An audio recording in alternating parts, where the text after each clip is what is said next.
గురించి కొన్ని విషయాలు తెలిసాయి నాకు. తను ఇదివరకే చాలా మంది బాయ్ ఫ్రెండ్స్ ని మెయింటైన్ చేయడం కానీ 24 years పెళ్లి చేసుకోవటం, పెళ్లి అయిన తర్వాత కొన్ని విషయాలు తెలియటం, విషయాలు తెలిసిన తర్వాత ఇంక ఉండాలనుకోకపోవటం.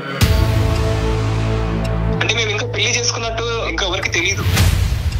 మీ ఇష్టానికి మీరు చేసేసుకోవటం, మీ ఇష్టానికి మీకు సమస్యలు క్రియేట్ అవటం, మీ ఇష్టానికి మీరు విడిపోవటం. నాకు ఉండాలని లేదు, ఖరాఖండిగా చెప్తున్నారు మీరు, ఆలోచన అంటూ లేకుండా. అందరినీ పెళ్లి దాకా తీసుకురాలేదు, కానీ నన్ను మాత్రం పెళ్లి దాకా తీసుకొచ్చి నన్ను పెళ్లి చేసుకుంది. మీరు కళ్ళు మూసుకుని బ్లైండ్ గా ముందుకెళ్లి పెళ్లి వరకు వెళ్ళిపోయినట్టుగా అనిపిస్తుంది. వదిలి ఉండలేకపోతున్నా అనేది బాధ ఎక్కువ ఉంది. బాగా ప్రేమ ఉన్న చోట అనుమానం కూడా ఉంటది. ఎమోషనల్ గా అయిపోయింది సార్, ఇంకా బాగా కనెక్ట్ అయిపోయింది తనకి. జస్ట్ మీ ఉన్న వాళ్ళంతా ఇట్లాగే చేస్తారని అనిందట, ఆ ఒక్క మాటకి తను పెళ్లి చేసుకున్నాడు. వెల్కమ్ టు అందమైన జీవితం. నమస్తే డాక్టర్ గారు. నమస్తే డాక్టర్ గారు, అందమైన జీవితం ఈ కాన్సెప్ట్తో నేను ప్రతి వీకు మీకు చెప్తూనే ఉన్నాను. ప్రతి వీడియో ముందు కూడా చాలామంది మెయిల్స్ చేస్తున్నారు వాళ్ళ సమస్యల్ని. మనం సూటిగా సుత్తి లేకుండా ఒక సమాధానాన్ని, ఒక సొల్యూషన్ అనేది సూచిస్తూ ఉన్నాము. చాలా మెయిల్స్ వచ్చేస్తూ ఉన్నాయండి. డైరెక్ట్ మనం మెయిల్లోకి వెళ్ళిపోదాం. కళ్యాణ్ గారు, నేను బ్రీఫ్గా చదివానండి. మహేష్ మహబూబ్ నగర్ నుంచి తను ఒక అమ్మాయిని ప్రేమించి పెళ్లి చేసుకున్నాడు. పెళ్ళి అయిపోయిన రెండో రోజే తను వినకూడని ఒక వార్తను విన్నాడు. సో ఆ జర్నీని నేను కంటిన్యూ చేయాలా, బ్రేక్ చేసేయాలా, ఇది అతని సమస్య. అసలు అతని మెయిల్ చూస్తే మీకు నేను ఎపిసోడ్ అయిపోయినాక మీకు ఫార్వర్డ్ చేస్తాను. ఎంత బ్రీఫ్గా రాశాడంటే ప్రతి విషయాన్ని ఒక్క అక్షరం కూడా పొల్లుపోకుండా చాలా బాగా పెట్టాడండి మెయిల్లో. మరి మాట్లాడదామా? ఒక్కసారి నెంబర్ ఇచ్చాడండి. Namaskar. Our country and the entire world are facing the challenge of COVID-19. COVID-19 is not over yet. Jab tak dawai nahi tak. మనకున్న సమస్యలకు తోడు ఇదొకటి. Continue regular washing of hands. మళ్ళీ ఒమిక్రాన్ అనేసి. హలో హలో, మహేష్ గారండి, అవునండి మహేష్ ని మాట్లాడుతున్నాను. నేను సుమన్ టీవీ అందమైన జీవితం నుంచి కాల్ చేస్తున్నానండి. చెప్పండి చెప్పండి. మహేష్ గారు, నాతో పాటుగా డాక్టర్ కళ్యాణ్ చక్రవర్తి గారు కూడా ఉన్నారు, సైక్రాటిస్ట్. మీ ప్రాబ్లమ్ని కొంచెం స్ట్రైట్గా డాక్టర్ గారికి చెప్పే ప్రయత్నం చేయండి. డాక్టర్ గారికి కాల్ ఇస్తున్నాను. చెప్పండి మహేష్ ప్లీజ్. సార్ ఏం లేదు, ఒక అమ్మాయిని పెళ్లి చేసుకున్నాను నేను. 1 month అవుతుంది సార్. నీ ఏజ్ ఏంటి మహేష్? మీరు ఎక్కడి నుంచి మాట్లాడుతున్నారు? నా పేరు మహేష్ సార్, నేను మహబూబ్ నగర్ నుంచి కాల్ చేస్తున్నాను. వయసు ఎంత నాన్న? 24 సార్. 24. Okay good. చెప్పు నాన్న. రీసెంట్ గా నేను ఒక అమ్మాయిని మ్యారేజ్ చేసుకున్నాను. ఓకే. ఇప్పుడు తనతో లైఫ్ లాంగ్ కంటిన్యూ అవ్వాలని చెప్పేసి అన్నట్టుగా నాకు ఇప్పుడు లేదు. ఎందుకంటే తన గురించి కొన్ని విషయాలు తెలిసాయి నాకు. తను ఇదివరకే చాలా మంది బాయ్ ఫ్రెండ్స్ ని మెయింటైన్ చేయడం కానీ అలాంటి విషయాలన్నీ నాకు కరెక్ట్ 2 weeks అయిందండి తెలిసి. 10 days అవుతుంది. ఇప్పుడు నేను ఫర్దర్ గా తనతో ప్రొసీడ్ అవ్వాలా లేదా అన్నట్టుగా నాకు అర్థం కావట్లేదు సార్. ఒకసారి మీరేం చేస్తుంటారు మహేష్? నేను ఇంజనీరింగ్ అయిందండి, జాబ్ కోసం చూస్తున్నాను. ఓకే, అంటే జాబ్ కానీ ఏమీ లేకుండానే మ్యారేజ్ చేసేసుకున్నారు. ఎస్, అవునండి. ఓకే. తనేం చేస్తుంది? తను ఇప్పుడు చిన్న జాబ్ చేస్తుందండి, ఇక్కడ ఓకే సిటీలో చేస్తుంది, హైదరాబాద్ లో చేస్తుంది. ప్రెసెంట్ ఇద్దరు కలిసే ఉన్నారా? లేదండి, అంటే మేము ఇంకా పెళ్లి చేసుకున్నట్టు ఇంకా ఎవరికి తెలియదు. ఓకే. చాలా జీవితానికి సంబంధించినటువంటి చాలా ముఖ్యమైనటువంటి అంశాన్ని మీరు చాలా ఈజీగా చెప్తున్నారేమో అని అనిపిస్తుంది. ఐఎమ్ సారీ, కానీ మీ ఏజ్ 24 అన్నారు కదా? అవును సార్. 24 years పెళ్లి చేసుకోవటం, పెళ్లి అయిన తర్వాత కొన్ని విషయాలు తెలియటం, విషయాలు తెలిసిన తర్వాత ఇంక ఉండాలనుకోకపోవటం, అంటే అంతా కట్టి కొట్టి తెచ్చేయన్నట్టుంది. అంటే అంటే నేను నిన్ను విక్రిస్తున్నట్టు ఇంకో విధంగా కాదు Mahesh. Is this infatuation or true love? Attraction అయితే కాదు సార్, డెఫినెట్ గా. ఎందుకంటే మేము 3 years నుంచి లవ్ చేసుకుంటున్నాం. ఇంజనీరింగ్ ఫస్ట్ ఇయర్ ఎండింగ్ లో ఉన్నప్పుడు నేను తనకు ప్రపోజ్ చేశాను. Right right. తను కూడా యాక్సెప్ట్ ఈజీగా తొందరగా చేసేసింది అనమాట. ఎలాంటి నో అనేది, అలాంటి టైం తీసుకోవడం కానీ అలాంటివి ఏమీ చేయలేదు అనమాట. తను వెంటనే ఓకే చెప్పేసింది. తను అప్పుడు నన్ను మధ్యలో మీట్ అవ్వడం కానీ, ఏదో ఒక పార్టీస్ కి ఫంక్షన్స్ కి వెళ్ళినప్పుడు కానీ, తను నన్ను మీట్ అవ్వడం కానీ, ఫ్రెండ్స్ తో గ్యాదర్ అయినప్పుడు కానీ తను నన్ను కలిసేది. సో క్లోజ్ గా మూవ్ అయ్యేది అనమాట నాతో. సో నేను అలా తనకి ప్రపోజ్ చేశాను, తను ఓకే అనేసింది. 3 years మేము కంటిన్యూగా మంచిగానే ఉన్నాము. సరే అన్నట్టుగా one fine day we plan for a trip అనమాట. అక్కడ అందరం ఎంజాయ్ చేస్తుంటే తను సడన్ గా మధ్యలో ఏమనిందంటే, మీ ఉన్న వల్ల నేను నమ్మొద్దు, మీరు అందరూ వదిలేసినట్టే మీరు కూడా వదిలేస్తారు, నువ్వు కూడా వదిలేస్తావు నన్ను, నిన్ను పెళ్లి చేసుకోవాలి అంతవరకు రావేమో నువ్వు, నాకు భయం వేస్తుంది నిన్ను తలుచుకుంటేనే ఇప్పుడు అన్నట్టుగా తను ఒక ఎమోషనల్ డైలాగ్ కొట్టేసింది సార్. ఉన్నతమైనటువంటి స్థానంలో అంటే విద్యాభ్యాసంలోనా, ఉద్యోగరీత్యా లేదా డబ్బు పరంగా ఎలాగ మీరు ఉన్నతమైనటువంటి స్థితిలో ఉన్నారు? అంటే financially we were well settled sir. Oh I see. Okay okay. So మా డాడీ ఇండస్ట్రియలిస్ట్ యాక్చువల్ గా. రైట్ నాన్న. ఓకే. సో తనకు మంచి పలుకుబడి అలా ఉన్నాయి అన్నమాట. అలా అనేసరికి నేను నాకు ఇంకా చాలా ఎక్కువ డీప్ ఎన్ని రోజులు ఎక్కువ ప్రేమించేశాను సార్ తనని. సో అది ఆ పాయింట్ లో నాకు అది నన్ను ఒక వీక్ పాయింట్ అని అనుకున్నాను, ఎలా అనుకుందేమో అలా అనేసింది. నేను ఇంకా తట్టుకోలేక నా జెన్యూనిటీ నేను ప్రూవ్ చేసుకోవడానికి సరే ఇప్పుడే వెళ్దాం పదా అని చెప్పేసి టెంపుల్ కి తీసుకెళ్లి ఒక స్పాట్ లో తీసుకునే డెసిషన్ సార్ అది. నేను ఫస్ట్ లవ్ మహేష్? అవును సార్, నాకైతే ఫస్ట్ లవ్. అందుకే నేను ఎక్కువ పెయిన్ ఫీల్ అవుతున్నాను. అంతే తనను వద్దు అనుకున్నా కూడా అరే తను నాకు దూరం అవుతుంది కదా అనే ఒక చిన్న బాధ కూడా ఉంది సార్ నాకు. రెండు వైపులా తెలియదండి? మీ పేరెంట్స్ కి తెలీదు, వాళ్ళ పేరెంట్స్ కి తెలీదా? మా పేరెంట్స్ కి తెలియదండి, ఒక వాళ్ళ పేరెంట్స్ కి తెలుసు. ఓకే. మా పేరెంట్స్ కి ఏంటంటే మా డాడీ ముందుకే లైక్ ఇండస్ట్రియలిస్ట్, తనకి చాలా పలుకుబడి ఉంటుంది. వాళ్ళు ఏంటంటే కొంచెం హార్ష్ గా క్రూయల్ గా ఉండే థాట్స్ వాళ్ళకి అలా ఉంటుంటాయి అనమాట. వాళ్ళు కొంచెం హైఫై గా బతుకుతారు. నేను నార్మల్ లైఫ్ లీడ్ చేస్తుంటాను. నేను కొంచెం ఇంట్రోవర్ట్ అనమాట. సింపుల్ గా. ఓకే. వాళ్ళు అలా ఉంటారు. ఇప్పుడు నేను వెళ్ళి చెప్పినా కూడా వాళ్ళు స్టేటస్ చూసుకోను, ఒక క్యాస్ట్ చూసుకోను, ఏదో ఒక రకంగా తనని రిజెక్ట్ చేస్తారు అని చెప్పేసి కూడా నాకు ఒక రకంగా భయం ఉండింది. సో అలా పెళ్లి చేసుకున్న తర్వాత పార్టీ పెట్టండి అని చెప్పేసి అందరూ రిక్వెస్ట్ చేశారు అనమాట ఫ్రెండ్స్ నాకు. సో పార్టీ అరేంజ్ చేయమని చెప్పేసి పార్టీ అరేంజ్ చేస్తే తను వేరే బ్రాంచ్ అనమాట యాక్చువల్ గా కాలేజ్ లో. సో వేరే బ్రాంచ్ కాబట్టి వాళ్ళ బ్రాంచ్ ఫ్రెండ్స్ కూడా వచ్చారనమాట పార్టీకి. సో అలా పార్టీలో వాళ్ళందరూ ఉండి అలా ఎలా చేసుకున్నారు పెళ్లి అమ్మాయిని, అంత గుడ్డిగా మోసపోయావు నువ్వు అని చెప్పేసి అన్నారు. మీరు అబద్ధాలు చెప్తున్నానని అంటే అలా అనేసరికి వాళ్ళు ఇంకొక అతనికి ఫోన్ చేసి మీ ముందే నా ముందే కాల్ ఇలా స్పీకర్ ఆన్ చేసి పెడితే పిచ్చి బూతులు తిడుతున్నాడు సార్ తను. నేను అది నేను నాకు ఇంకా సహించలేకపోతున్నాను ఆ కోపాన్ని, నాకు ఆ టైంకి వచ్చిన కోపాన్ని. ఫస్ట్ కోపం వచ్చింది సరే అని వాళ్ళు ప్రూఫ్స్ తో సహా ఇంతవరకు తను 2-3తో లవ్ లో ఉండి డేటింగ్ అన్ని అయిపోయామన్న తంది. అందరినీ పెళ్లి దాకా తీసుకురాలేదు, కానీ నన్ను మాత్రం పెళ్లి దాకా తీసుకొచ్చి నన్ను పెళ్లి చేసుకుంది. ఇప్పుడు జీవితానికి సంబంధించినటువంటి ఒక పెద్ద నిర్ణయం ఆల్రెడీ తీసేసుకున్నారు. ఆ నిర్ణయానికి మించినటువంటి ఇంకా పెద్ద నిర్ణయం ఇప్పుడు తీసుకోబోతున్నారు. ఇప్పటికైనా కూడా ఆ అమ్మాయి ఫేస్ టు ఫేస్ కూర్చుని ఏంటి ఇలా వినిపించినవి నిజాలా అబద్ధాలా, నిజాలైనా నాకు ఓకే అబద్ధాలైనా నాకు ఓకే అనేటటువంటి ఒక కంఫర్ట్ జోన్ లోకి తను తీసుకెళ్లి అడగవలసినటువంటి అవసరం అయితే ఉందిగా? సార్ ఉంది, కానీ ఏంటంటే మాట్లాడితే తను మళ్ళీ ఎక్కడ దూరం అయిపోతుందో అన్నట్టుగా అనిపిస్తుంది సార్. తను నాకు కావాలి అనే ఒక పాయింట్ లో ఉంది. దగ్గరికి వచ్చినప్పుడు ఒక రకమైన ఇబ్బంది ఉంది సార్ నాకు. చాలా బేస్ లైన్ లో చాలా తప్పిదాలు ఉన్నాయి. ద సీక్రెసీ అంటే ఒక ప్రేమించేటప్పుడు ఇంత సీక్రెసీ మెయింటైన్ చేయవలసినటువంటి అవసరం ఉంది. ఓకే, తల్లిదండ్రులు ఉన్నతమైనటువంటి స్థాయిలో ఉన్నారు, ఆర్థికంగా ఒక ఇందులో ఉన్నారు కాబట్టి బహుశా వాళ్ళు ఒప్పుకోరు అనేటటువంటి భయంతో చాలా మంది పిల్లలు తల్లిదండ్రుల నుంచి ఎన్ని రోజులు మసిపూసి మారేడికాయ చేస్తారు కళ్యాణ్ గారు? అది కరెక్టే. పెళ్లి అనే విషయాన్ని ఎన్ని రోజులు దాచగలుగుతారు? అది చాలా మంది ఏంటంటే అమ్మాయిలైనా అబ్బాయిలైనా ఆ చివరి నిమిషం వరకు తీసుకెళ్లి ఆ తల్లిదండ్రులకు ఒక బ్రేకింగ్ న్యూస్ చెప్తా ఉంటారు. అప్పుడు తల్లిదండ్రులు విపరీతమైనటువంటి ఒత్తిడి పెడతా ఉంటారు. ఇటువైపు అబ్బాయినైనా కానీ ఇటువైపు అమ్మాయినైనా వదిలేస్తారు. సో ఇప్పుడు నేను చెప్పేది ఏంటంటే మహేష్, కొన్ని కీలకమైనటువంటి తప్పిదాలు ఉన్నాయి.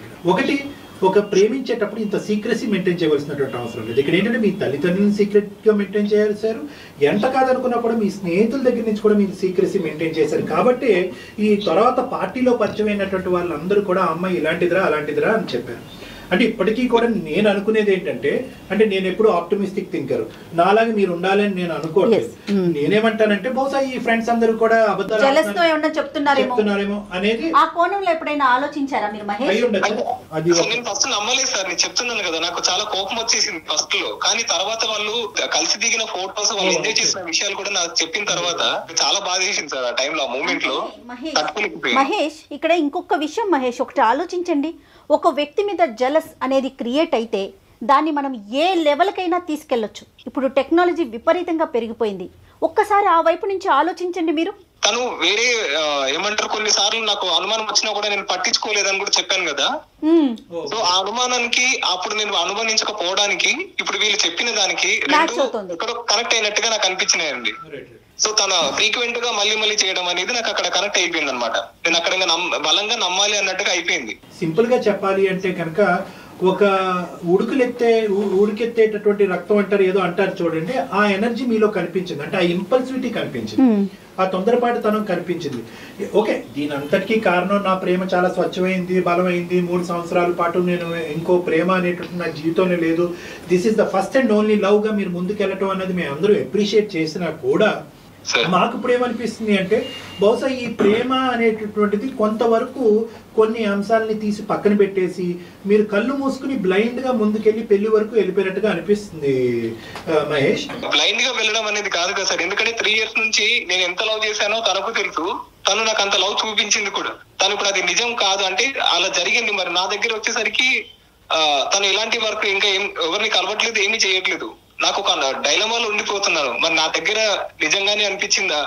మహేష్, ఇక్కడ two very important questions that will decide your life. మీ జీవిత ప్రయాణాన్ని డిసైడ్ చేసే రెండు ముఖ్యమైనటువంటి అంశాలు. ఒకటి, 3 సంవత్సరాల పాటు స్వచ్ఛంగా నేను ప్రేమించాను కాబట్టి బహుశా నాకు సంబంధించినటువంటి ఈ వ్యక్తి యొక్క గతం గురించి నాకు అనవసరం. బహుశా గతంలో ఇన్ఫాక్చుయేషన్స్ అయి ఉండొచ్చు, అట్రాక్షన్స్ అయి ఉండొచ్చు, ప్రేమ అయి ఉండొచ్చు, ప్రేమలో ఈ అమ్మాయి తప్పు వల్ల బయటకు వచ్చి ఉండొచ్చు, లేదంటే అవతల వ్యక్తి యొక్క తప్పు వల్ల బయటకు వచ్చి ఉండొచ్చు, లేదంటే ఇద్దరు మ్యాచ్ అవ్వకపోవటం వల్ల విడిపోయి అయి ఉండొచ్చు. కానీ మీతో పాటు జీవితాంతం ఈ అమ్మాయి ప్రయాణం చేయడానికి నిర్ణయించుకున్న తర్వాతే ముందుకు వచ్చింది అని అనుకునే ఆలోచనతో ప్రేమించినందుకు ఈ అమ్మాయితో గతాన్ని పక్కన పెట్టి ముందుకు వెళ్ళటం అన్నది ఒక అంశం. రెండోది ఏంటంటే ముందు తెలియవలసినటువంటి అంశాలు తర్వాత తెలిసినాయి కాబట్టి ఇప్పటికైనా కూడా ఏం మించిపోలేదు. నా తల్లిదండ్రులకి చెప్తాను, లేదంటే నాకు తెలిసిన అందరికీ చెప్తాను, ఆ అమ్మాయికి వెళ్ళి నేను ఎక్స్ప్లెయిన్ చేస్తాను ఎందుకు ఈ ప్రేమ అనేటటువంటిది, ఈ పెళ్లి అనేటువంటిది వర్కౌట్ అవుతాం అని చెప్పి విడిపోవటం, దూరం అవటం. ఈ రెండిట్లో నీకు ఏది ఎక్కువ లైట్ కనిపిస్తుంది, ఏది ఎక్కువ ఒక క్లారిటీ వస్తుంది మీకు? సార్, క్లారిటీ కన్నా ఇప్పుడు నేను మీరు చెప్పినట్టు ఆ సెకండ్ది మీ పేరెంట్స్ కి చెప్తే అంత నార్మల్ గా ఉంటుంది అంటే, కానీ తనను మర్చిపోవాలనుకుంటున్నా. కానీ ఏంటంటే చాలా డెలికేట్ గా చూసుకున్నాను సార్ నేను తనని, అంత సున్నితంగా అంత సెన్సిటివ్ గా చూసుకున్న తనని. నాకు ఇంట్రోవర్ట్ అంటే మీకు తెలుసు కదా సార్, నేను అసలు ఎవరితో మాట్లాడితే ఇంటాక్ట్ అవ్వకపోయేవాడిని. అంత సైలెంట్ గా ఉండే వాళ్ళు ఒకరిని ఇష్టపడ్డారంటే మొత్తం ఫోకస్ అంతా వాళ్ళ మీద ఉంటుంది. సరే బయటకు వెళ్ళి కొంచెం జల్సాలు చేద్దాం, టైం పాస్ చేద్దాం, అలా కూడా కాదు సార్. నేను బాగా ప్రేమ ఉన్న చోట అనుమానం కూడా ఉంటది, ఇది జాగ్రత్తగా గుర్తుపెట్టుకోండి.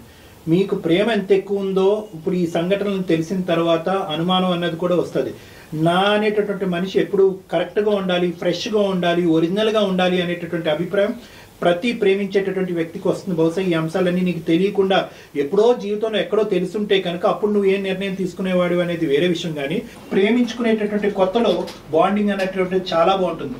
తర్వాత జీవితం కొంతకాలం ముందుకు వెళ్ళిన తర్వాత ఏదో ఒక ప్రశ్నకి సమాధానం కనుక్కోవాలి అనేటటువంటి ఆలోచనతో ప్రశ్న మీద ప్రశ్న రావడంతో అది అనుమానం కింద మారుతూ ఉంటుంది.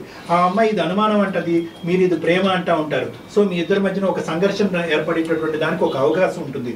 ఈ ప్రేమ అనేటటువంటిది అనుమానం అనేటటువంటి సబ్జెక్ట్ కానీ, ఈ అమ్మాయికి సంబంధించినటువంటి గతం అనేటటువంటి సబ్జెక్ట్ని కానీ కంప్లీట్గా కప్పిపుచ్చేటటువంటి పరిస్థితి ఉంటే ఖచ్చితంగా మీరు ముందుకెళ్ళటం మంచిది. ఒకప్పుడు లేదు సార్, ఒక పక్క నుంచి ప్రేమను కాపాడుకోవాలి, ఈ పెళ్లిని కాపాడుకోవాలనే ఆలోచన ఒక పక్క నుంచి, ఇంకొక పక్క నుంచి ఎందుకు ఇలా అయింది, ఈ అమ్మాయి నన్ను ఎందుకు ఇలా చేసింది, రానున్న రోజుల్లో ఇలాగే చేయకుండా ఉంటుందా, అందరూ ఎంతో మంది మగవాళ్ళతో ఆడుకునేటటువంటి ఈ అమ్మాయి నాతో కూడా ఆడుకుంటుందా అనేటటువంటి ప్రశ్నలతో ఉంటే కనుక నేను ఆప్షన్ ఏలో చెప్పినటువంటి ప్రయాణం చాలా కష్టం అవుతుంది. నీకే కాదు, ఆ అమ్మాయికి కూడా చాలా కష్టం అవుతుంది. 2 పడవల మీద కాళ్ళు వేయటం చాలా కష్టం మహేష్. మీరు చాలా క్లియర్ గా ఆలోచించుకోండి. మీ వైపు అంటే మీకు పాజిటివ్ గా మీ వైపు ఉన్న విషయాన్ని మాత్రమే చెప్తున్నారు. ఇంకొక కోణంలో కూడా ఆలోచించండి. మీకు ఉద్యోగం లేదు, మీ పేరెంట్స్ కి తెలీదు, ఆ అమ్మాయి పేరెంట్స్ కి తెలీదు, ఎవరికి చెప్పకుండా ప్రేమించుకున్నారు, పెళ్లి కూడా చేసుకున్నారు, విడిపోతాం అంటున్నారు. ఏంటండి పెళ్ళంటే? కాదు మహేష్, పెళ్ళంటే ఏంటి? మన ఇష్టమేనా? మనం చేసుకోవటం, మనకు నచ్చకపోతే 2వ రోజు 3వ రోజు 10వ రోజు విడిపోవటమేనా? ఇంకా సమస్యకి పరిష్కారాలు లేవా? ఇంకా పెళ్ళిళ్ళు ఎందుకు? మీ ఇష్టానికి మీరు చేసేసుకోవటం, మీ ఇష్టానికి మీకు సమస్యలు క్రియేట్ అవటం, మీ ఇష్టానికి మీరు విడిపోవటం. నాకు ఉండాలని లేదు, ఖరాఖండిగా చెప్తున్నారు మీరు, ఆలోచన అంటూ లేకుండా. రెండో వైపు ఆలోచించరా మీరు? ఉండాలని ఉందా, విడిపోవాలని ఉందా మహేష్? వదిలి ఉండలేకపోతున్నా అనేది బాధ ఎక్కువ ఉంది. తను సరే తను అది చేసింది, అలా విషయం యాక్సెప్ట్ చేయాలా వద్దా అనేది నాకు ఇంకా అర్థం కాదు. అసలు రెండో తనే చెప్తున్నారు కదా డాక్టర్ గారు. మీరు అన్నట్టుగా నేను మా పేరెంట్స్ కి మొత్తం క్లియర్ గా విషయాన్ని అంతా క్లియర్ గా చెప్పేస్తే నెక్స్ట్ మూమెంట్ ఈ విషయం తెలిసిన నెక్స్ట్ మూమెంటే తను నా కళ్ళ ముందు కనిపించకుండా చేసేస్తాడు. ఆ రిస్క్ ఎప్పటికీ ఉంది మహేష్, ఆ రిస్క్. అది నీ ప్రేమ గొప్పది అని నువ్వు భావిస్తే కనుక ప్రపంచాన్ని అంతా ఎదిరిది నువ్వు ఆ ప్రేమను కాపాడుకునేటటువంటి సత్తా నీ లోపల ఉండాలి. మీ ఫాదర్ యొక్క మెంటాలిటీ కెపాసిటీ అనేది మీకు మొదటి నుంచి తెలుసు కాబట్టి ఈ అబ్జెక్షన్ ఈ రోజన్నా రావచ్చు, పెళ్ళైన 10 సంవత్సరాల కన్నా రావచ్చు. సీక్రెట్ గా దాయటం అన్నది ఇక్కడ సొల్యూషన్ కాదు. నెంబర్ 1. నెంబర్ 2, నేనేమంటున్నానంటే ఈ ముసుగులో గుద్దులాట ఇంకొద్దు నాన్న. ఆ అమ్మాయి అనుమానం అనుకుంటుందా లేదంటే నీ యొక్క వ్యక్తిత్వం అనుకుంటుందా, ఇవన్నీ పక్కన పెట్టి SIT in front of her, talk with all the evidence that you have. అంటే నీ దగ్గర ఉండేటటువంటి ఆధారాలన్నీ బట్టి నిన్ను అనుమానిస్తున్నట్టుగా కాదు, నీ గతం గురించి నేను కొంతవరకు తెలుసుకోవాలని అనుకుంటున్నాను, నువ్వు మారేవా లేదా అనేటువంటిది అర్థం చేసుకోవాలని అనుకుంటున్నాను. మోస్ట్ ఇంపార్టెంట్లీ నేను ఇది నిన్ను అనుమానించడం కాదు, నీ గతంలో ఈ సంఘటనలు జరగడానికి ముఖ్య కారణం ఏంటి అన్నది తెలుసుకునేటువంటి మన ప్రయాణం మొదలయ్యే ముందు I want to know these facts అని చెప్పి ఆ అమ్మాయితో ఓపెన్ గా డిస్కషన్ చేయకుండా నువ్వు ఎటువంటి నిర్ణయం తీసుకోలేవు. ఖచ్చితంగా మాట్లాడాల్సింది. మీ యొక్క ఇందాకటి నుంచి 3-4 సార్లు అన్నారు నేను ఇంట్రోవర్ట్ అని చెప్పి. ఇంట్రోవర్ట్ అంటే ఏంటంటే ప్రేక్షకుల గురించి తక్కువగా మాట్లాడి భావం అనేటటువంటిది వ్యక్తపరచడానికి సిగ్గుపడి ఇటువంటి సోషల్ గా షైగా ఉండేటటువంటి వాళ్ళని ఇంట్రోవర్ట్ అంటారు. ఈ ఇంట్రోవర్ట్నెస్ అనేది మిగతా సందర్భాల్లో పనిచేసినా పనిచేయకపోయినా ఈ సందర్భంలో మాత్రం అస్సలు పనిచేయదు. అదేమి మనం స్పెషల్ క్వాలిఫికేషన్ గా భావించాల్సిన అవసరం లేదు. మీరు మనసు విప్పి మాట్లాడాలి, ఆలోచనతో మాట్లాడాలి. ఎందుకంటే మీరు ఇప్పటి వరకు చేసినటువంటి తొందరపాటుతనమైనటువంటి చర్యలు ఈ రోజు మీరు మాట్లాడకపోవటం వల్ల మీకు అమ్మాయికి సమస్యాత్మకంగా జీవితం అంతా కూడా నరకయాతన అనుభవించేటటువంటి పరిస్థితికి రాకుండా ఉండాలంటే ఫస్ట్ మీరు మాట్లాడాలి. ఆ అమ్మాయితో మాట్లాడాలి. మీ ఫ్రెండ్స్ చెప్పింది ఒరిజినల్ స్టోరీ అన్నది కాదు, నమ్ముతున్నా కూడా కొంతవరకు నమ్మకుండా ఉండేటటువంటి పరిస్థితి కూడా ఉంది. అంటే రెండు వైపులా ఆలోచించాలి కదా మహేష్. మీరు ఒకవైపు మీ ఫ్రెండ్స్ చెప్పిందో ఫొటోసో ఇవన్నీ మీరు చూసుండొచ్చు, కానీ తనతో జీవితం కొనసాగించాలి, తన మీద మీకు ప్రేమ అపారంగా ఉంది కాబట్టి ఖచ్చితంగా ఆ అమ్మాయితో మీరు మాట్లాడే ప్రయత్నం అయితే 200% చేయాలి. తనతో 2 సార్లు ఇలా మాట్లాడడానికి ప్రయత్నించాను సార్, కానీ తను అంటే తన దగ్గరికి వెళ్ళినప్పుడు నాకు ఒక రకమైన అన్కంఫర్టబుల్ గా ఫీల్ అయిపోతున్నారు. అరే తను ఇలా ముందు ఒకరిని కలిసింది, ఇప్పుడు నేను తనని ఎలా కలవాలి, ఇప్పుడు లైఫ్ లాంగ్ ఇప్పుడు ఎలా కొనసాగించాలి, తనతో లైఫ్ ని మొత్తం ఎలా జర్నీ స్టార్ట్ చేయాలి. అదే మహేష్ మొత్తం అంతా ఒక కన్ఫ్యూజన్, డైజెస్ట్ చేసుకోలేకపోతున్నారు. Take your time. మీరు ఆ అమ్మాయితో చెప్పండి, మీరు ఆ అమ్మాయితో మాట్లాడటానికి కొంత టైం కావాలి అని అడగండి. ఈ ఇష్యూని టోటల్ గా డైజెస్ట్ చేసుకోండి. ఎందుకంటే ఆ అమ్మాయితో ఈ ఇష్యూని మాట్లాడకుండా ఆ అమ్మాయి చెప్పేటటువంటి వర్జన్ వినకుండా మీరు జీవితానికి సంబంధించినటువంటి ఒక నిర్ణయం తీసుకోవడం అనేది జరగదు. బహుశా ఆ అమ్మాయి చెప్పిన తర్వాత ఇప్పటి వరకు మీరు వినేటటువంటి ఈ కథలన్నింటిలో అసలైనటువంటి నిజం ఏంటి అన్నది బయట కన్విన్స్ అవుతారేమో, ఏమో మనకు తెలియదు. అంటే బేసిక్లీ మీరే కన్విన్స్ అవ్వచ్చు, లేదంటే కనుక క్లియర్ కట్ గా ఇది మోసం అని అయినా మీకు అర్థం అవ్వచ్చు. మోసం అని ఇక్కడ నేను తనని కూర్చోబెట్టి మాట్లాడినా కూడా తను నా బ్యాక్గ్రౌండ్ చూసి ఇష్టపడి అలాంటి కేసెస్ లో తను ఇప్పుడు కూడా అబద్ధం చెప్పి ఇంకా దాన్ని ముందరికి తీసుకెళ్లదన్న నమ్మకం ఏంటి సార్? కాదు మహేష్, నీ బ్యాక్గ్రౌండ్ గురించి నీకు ఇప్పుడు గుర్తొచ్చిందా? అంటే మొదటి నుంచి ఈ అమ్మాయి ప్రేమ కథల ప్రధానమైనటువంటి కారణం మీ బ్యాక్గ్రౌండ్ అన్నది ఇప్పటి వరకు అనిపించలేదా మీకు? అదే ప్రధాన సమస్య అవుతుందని మీరు గుర్తించలేకపోయారా? 3 సంవత్సరాల నుంచి లవ్ చేశానంటున్నారు, తల్లిదండ్రులకు తెలియకుండా పెళ్లి చేసేసుకున్నారు. అప్పుడు గుర్తు రాలేదా మీకు బ్యాక్గ్రౌండ్? అసలు పెళ్లి అనే విషయం తెలియకుండా ఉంటుంది అనుకున్నారా? అక్కడ అలాంటి థాటే రాకుండా తను చాలా మంచిగా వచ్చేసింది సార్. అంటే ఎప్పుడైనా ఇక్కడ నాకు డబ్బులు అవసరం పడ్డా కూడా సమయానికి నా దగ్గర డబ్బులు లేకున్నా కూడా తన చేతికుండా తనే తీసి పెట్టేది అనమాట. సో నాకు అక్కడ అనిపించేది సరే తనకు ఫినాన్షియల్ గా తనకు అవసరం లేదేమో, అంటే నా నుంచి అది ఎక్స్పెక్ట్ చేయట్లేదేమో అన్నట్టుగా నాకు ఆ పాయింట్ లో ఒకసారి అనిపించింది సార్. ఈ ఇన్ఫర్మేషన్ ఏదైతే నీ ఫ్రెండ్స్ దగ్గర నుంచి ఇవన్నీ రాకుండా ఉంటే కనుక అసలు మీరు ఈ రోజు మాకు ఫోను చేసి ఉండేవారు కాదు, ఈ చుక్కలు ఇలా కలిపి ఉండేవారు కాదు. ఇప్పుడు ఏంటంటే మీరు చుక్కలు కలుపుతున్నారు మొత్తం అంతా కూడా. ఏంటంటే అప్పుడు ఇలా అంది, అప్పుడు డబ్బులు ఖర్చు పెట్టింది కాబట్టి నా బ్యాక్గ్రౌండ్ అన్నది. ఇప్పుడు ఇవన్నీ ఈ విశ్లేషణ అంతా కూడా మీ ఫ్రెండ్స్ చెప్పినా చెప్పకపోయినా మీరు తీసుకునేటటువంటి జాగ్రత్తలు మీ జీవితానికి సంబంధించినటువంటి మీ భాగస్వామి మీ బ్యాక్గ్రౌండ్ చూసి ముందుకు వస్తుందా లేదంటే మిమ్మల్ని ప్రేమించి ముందుకు వస్తుందా అనేది మీరు ముందే చేసుకోవాల్సినటువంటి అవసరం. సరే ఎనీవే, ఇప్పుడు మీరేమంటున్నారంటే ఇప్పుడు వెళ్ళి మా అమ్మాయిని ఎప్పుడో చైనా కూడా అబద్ధం ఆడి మళ్ళీ మోసం ఇంకో రెండోసారి మోసం చేస్తాదేమో అంటే కనుక know that is not going to happen. ఎందుకు నేను అంటున్నానంటే కనుక this is your second approach. ఇంతకు ముందు ఏంటంటే ఈ ఇన్ఫర్మేషన్ అనేటటువంటిది బ్యాక్గ్రౌండ్ తెలియకుండా ఉన్నటువంటి పరిస్థితి. ఇప్పుడు ఇన్ఫర్మేషన్ తెలిసిన తర్వాత మీరు అడిగే ప్రశ్నకి అని మీరు వినేటటువంటి సమాధానం కానీ ఆచితూచి మీరు అడిగేయడానికి ఒక అవకాశం ఉంటుంది. ఎందుకంటే కనుక ఇంతకు ముందు ఆ అమ్మాయి మాట్లాడినటువంటి తీరు పద్ధతి, ఇప్పుడు మీరు సూటుగా అడిగేటటువంటి ప్రశ్నకి ఆ అమ్మాయి తీరు పద్ధతికి చాలా డిఫరెన్స్ ఉంటుంది. అన్లెస్ అండ్ అంటిల్ ఆ అమ్మాయి చాలా మ్యానిపులేటివ్, చాలా ఈ మాట అనొచ్చు అనకూడదు, కిలాడి అంటే ఇలా మోసపూరితంగా మ్యానిపులేట్ చేస్తూ పక్కదో పట్టిస్తూ కన్నింగ్గా చాలా మంది మగాల్ని మోసం చేసే వ్యక్తిత్వం ఉంటే కనుక బహుశా ఈసారి కూడా మళ్ళీ మీ కళ్ళకు గంతలు కట్టి మళ్ళీ ముందుకెళ్ళేటటువంటి అవకాశం ఉంది. ఒకప్పుడు మీకు పదే అనుమానం వస్తే, నా మాట జాగ్రత్తగా వినండి మహేష్, ఒకప్పుడు మీరు పదే అనుమానం కలుగుతూ ఉంటే మీ మనసులో నిద్ర లేనటువంటి రాత్రులు ఉంటే కనుక ఈ అమ్మాయి ఎందుకు ఇలా చేసింది అని హాంటింగ్ ఉంటే కనుక దానికంటే పెద్ద ప్రశ్న ఏంటి, రానున్న రోజుల్లో కూడా ఈ అమ్మాయి వ్యక్తిత్వం మారకుండా ఇలాగే కంటిన్యూ అవుతాదనే బలమైన ఆలోచన మీకు కలిగితే కనుక please it is never too late. మీ అమ్మాయికి చెప్పండి, పెద్దలకి చెప్పండి, పెళ్లి జరిగినటువంటి పరిస్థితులు చెప్పండి, అందరూ కూడా ఒక సానుకూలమైనటువంటి వాతావరణంలో దూరం అవడానికే ప్రయత్నం చేయండి. My simple message for you is only one thing, అనుమానం ఉండే చోట ప్రేమ ఉండదు, ప్రేమ ఉన్న చోట అనుమానం ఉండకూడదు. సో కాబట్టి ఈ రెండు ఒకే పడవలో ప్రయాణం చేయడం కష్టం. కాబట్టి ఇప్పటికైనా మీరు ఓపెన్ హార్టెడ్ గా అమ్మాయితో మాట్లాడి, ఒకప్పుడు ఆ అమ్మాయి మళ్ళీ మ్యానిపులేట్ చేస్తుందని మీకు అనిపిస్తే దయచేసి ఇప్పటికైనా మా నాన్న కొడతాడు, మా అమ్మ తిడతాది అనేది కాకుండా మీ పేరెంట్స్ని ఇన్వాల్వ్ చేయండి. ఎందుకంటే వాళ్ళ పెద్దలు ఇప్పటికే వాళ్ళు కప్పిపుచ్చి ప్రేమించి పెళ్లి చేసుకున్నారు, తప్పు చేశారు. ఇప్పటికైనా వాళ్ళని ఇన్వాల్వ్ చేసి అసలు ఏం జరిగింది అనేటటువంటి వాస్తవాలకు వాడు విడమర్చి చెప్పండి. అంటే వాళ్ళు తీసుకునే డెసిషన్స్ ఇట్లా ఉంటే మళ్ళీ నేను ఇక్కడ సఫర్ అవ్వాల్సి వస్తుందో, తను ఎందుకు బాధపడాలి, మళ్ళీ వాళ్ళ పేరెంట్స్ కూడా బాధపడతారు కదా అన్న ఉద్దేశంలో నేను వాళ్ళకి చెప్పకుండా ఆగిపోయాను సార్ ఇంట్లో వాళ్ళకి. అంటే అలా కాదు, బేసికలీ మీరు ఒక చాలా సింపుల్ కాన్సెప్ట్ ని చాలా కాంప్లికేటెడ్ కాన్సెప్ట్ తో మిక్స్ చేసేస్తున్నారు. ఇక్కడ జీవితం మీరే ఊహించేసుకుంటున్నారు, ఏదో జరుగుతుందని ముందుగానే మీరే ఊహించేసుకుంటున్నారు. అది ప్లస్ అయినా మైనస్ అయినా ఇది జీవితానికి సంబంధించినటువంటి నిర్ణయంలో మీ యొక్క అనుభవము, మీ యొక్క వయస్సు, మీరు ప్రేమించిన 3 సంవత్సరాలు సరిపోదు అని మేము చెప్తున్నాం Mahesh. Get this point very straight in your head. You need help. మీతో పాటు ప్రయాణం చేసి మీ గురించి ఆలోచించి మిమ్మల్ని బాధ్యతాయుతంగా ఇక్కడి వరకు పెంచినటువంటి మీ పెద్దవాళ్ళ యొక్క సహాయ సహకారాలు మీకు కావాలి. And you have to talk to this girl open heartedly. ఈ అమ్మాయితో ఓపెన్ హార్టెడ్ గా మాట్లాడి మీ మనసులో ఉన్న భావాన్ని చెప్పి వర్కౌట్ అవుతుందో లేదో ఆలోచించుకుని తల్లిదండ్రులని ఇన్వాల్వ్ చేసి ముందుకెళ్లాలా, ఇక్కడతో ఆగిపోవాలా అన్నది డిసైడ్ చేసుకోండి. అది మీ పేరెంట్స్ తో కలిసి మాత్రమే, మీరు సింగిల్ గా తీసుకునే డెసిషన్ కాదు. ఎట్టి పరిస్థితుల్లో వీళ్ళ పేరెంట్స్ వాళ్ళ పేరెంట్స్ ఇద్దరు ఇన్వాల్వ్ అవ్వాలి. సార్ తప్పకుండా మీరు చెప్పినట్టు ప్రయత్నిస్తా సార్. ఒకసారి ఒక అటెంప్ట్ అయితే నేను చేస్తాను.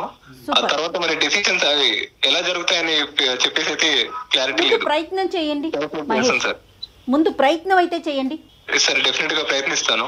ఓకే మహేష్. ఇంకా ఏమైనా డౌట్స్ ఉంటే మనకి ఈమెయిల్ చేయండి అన్న.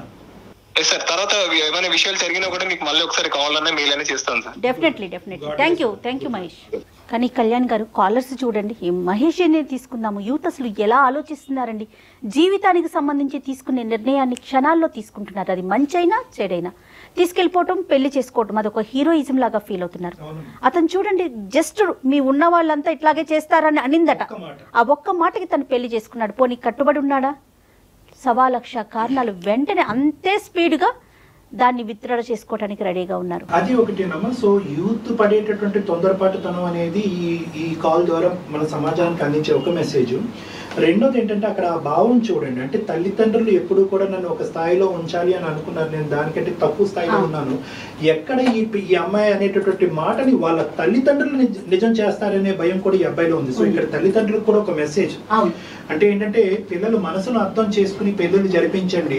ప్రేమ అనేటటువంటిది ఒక పిచ్చితనం కాదు, ప్రేమ అనేటటువంటిది ఒక గొప్ప అనుభవము. ఆ అనుభవం అనుభవించేటటువంటి వాళ్ళ స్థానంలో నిలబడి, మీ పిల్లల స్థానంలో నిలబడి ఆలోచించండి అనేది కూడా ఇక్కడ మనం ఇవ్వాల్సినటువంటి మెసేజ్ అమ్మ. ఎందుకంటే ఈ అబ్బాయి చూస్తే కనుక 3 years లవ్ దాచాడు, ఇప్పుడు మ్యారేజ్ దాస్తున్నాడు, ఇప్పుడు విడిపోవటాన్ని కూడా దాచిపెట్టేటటువంటి ప్రయత్నం చేస్తాడు. అలాగే జరిగిపోవాలని కోరుకుంటున్నాడు తన మాటలను బట్టి.